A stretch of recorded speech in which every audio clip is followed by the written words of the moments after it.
Hello সবাইকে। তো বিকালবেলা থেকে ভিডিওটা স্টার্ট করলাম আজকে। তো খেয়ে দিয়ে এই যে তারপরে ঘুম থেকে উঠে এই যে ভিডিওটা স্টার্ট করলাম আমরা। তো দেখো রিশু কোলেই থাকতে চাচ্ছে না, এখন নতুন নতুন হাঁটা শিখেছে, কোলে একদমই থাকবে না। সে যখন মাকে নিয়ে বলছে চল হাঁট এবার আমাকে নিয়ে, তো এই যে হাঁটছে আর হেঁটে হেঁটে দেখো ওই লাঠিটার কাছে যাচ্ছে, কারণ একটু আগে একটা লাঠি নিয়ে খেলছিল, ওই লাঠিটাও সেজন্য ফেলে দিয়েছে, এই জন্য বারবার ওই লাঠিটার কাছে যাচ্ছে যে আমাকে একটা লাঠি এনে দাও। ওই লাঠি নিয়ে হেঁটে বেড়াবে, রোজ পারে না হাঁটতে এখনও ঠিকঠাকভাবে, নিজেই পড়ে যায়, আবার একটা লাঠির দরকার ওর। তো ভীষণ শয়তানি করে এখন, আর হেঁটে হেঁটে বেড়াবে সারাক্ষণ, কোলে একদমই থাকতে চায় না।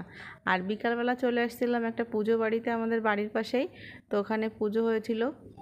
তো ওই যে দেখো ঋষি ওর ঠাকুমার কোলে বসা, দেখতে পাচ্ছ কি না জানি না, এখানে একটু লাইট কম আছে তো এই জন্য একটু সমস্যা হতে পারে, দেখে নিও তোমরা। তো ওই যে তালি বাজাচ্ছে ওর ঠাকুমার কোলে বসে, আর এত দুষ্টু করা ছেলে এত চুপচাপ বসেছিল, সবাই এখানে দেখে অবাক, আর সব মহিলারা দেখো ওর দিকেই তাকিয়ে আছে।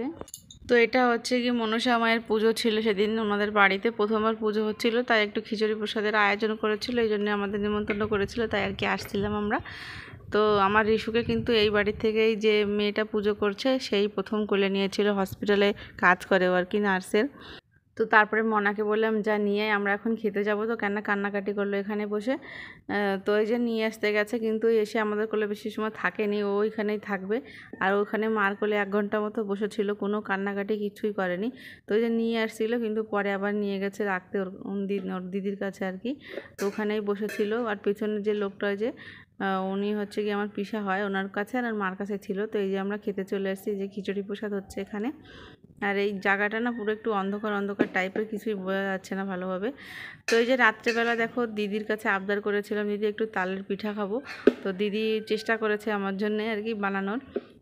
তো এই যে দিদি, একটা বড় দিদি থাকলে বেশ ভালোই হয়, কিছু কিছু জিনিস খাওয়ার আবদার করা যায় আর কি।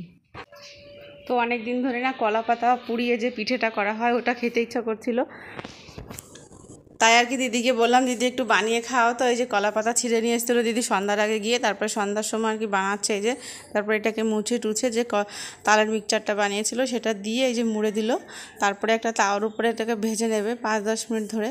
তো অনেক দিন খাই না আর কি এই পিঠেটা, কমসে কম 15 থেকে 16 বছর হয়ে গেছে খাই না, সেই ছোটোবেলায় খেতাম।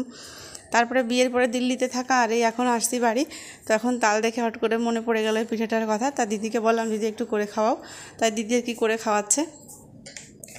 এই পিঠেটা অতটা টেস্টি লাগে না, তালের বড়াটা বেশি ভালো লাগে, এই জন্যে এই পিঠেটা আর কি 7-8টা বানালো, আর সব কটা তালের বড়া বানাচ্ছে। তো যে এক একটা দুটো দুটো করে খেলাম আমরা বাড়ির সবাই। আর এই যে ভেজে নিচ্ছে এবার দিদি দেখো,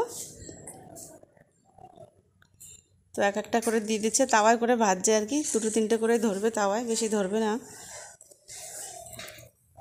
চলো আমরা একটু বসে ওয়েট করি, ততক্ষণ দিদি ভেজে নিই। তো দেখো ভাজাটা কমপ্লিট হয়ে গেছে, 15-20 মিনিট ধরে ভাজছিল দিদি আর কি। তো সবার প্রথমে আমার রিশু খাওয়ার জন্য এক্সাইটেড, তো ওই যে গরম একটা ধরে নিল হাতে, যে দাও আমাকে, আর কত খুশি ও দেখবে, কালের বড়াটা পেয়ে ভীষণ খুশি হয়েছে, যে আমাকে একটা তো দিয়েছে, ভেঙে চুটে তো দেয়নি, দেখো একটা নিয়ে আর দিদি কত খুশি। তো চলো আমরা এখন পিঠাটা এনজয় করে খাচ্ছি, কারণ অনেক দিন পরে খাচ্ছি, তো ভালোই লাগছিলো বেশ গরম গরম। আর তালের বড়া না একটু গরম গরম তিতো তিতো লাগে, যখন ঠান্ডা হয় তখন বেশি টেস্টি লাগে আর কি। তো কালকে সকালে বড়াগুলো খাওয়া হবে। তো চলো ভিডিওটা এখানেই শেষ করলাম, দেখা হচ্ছে আবার পরের ভিডিওর সঙ্গে, ততক্ষণের জন্য টাটা।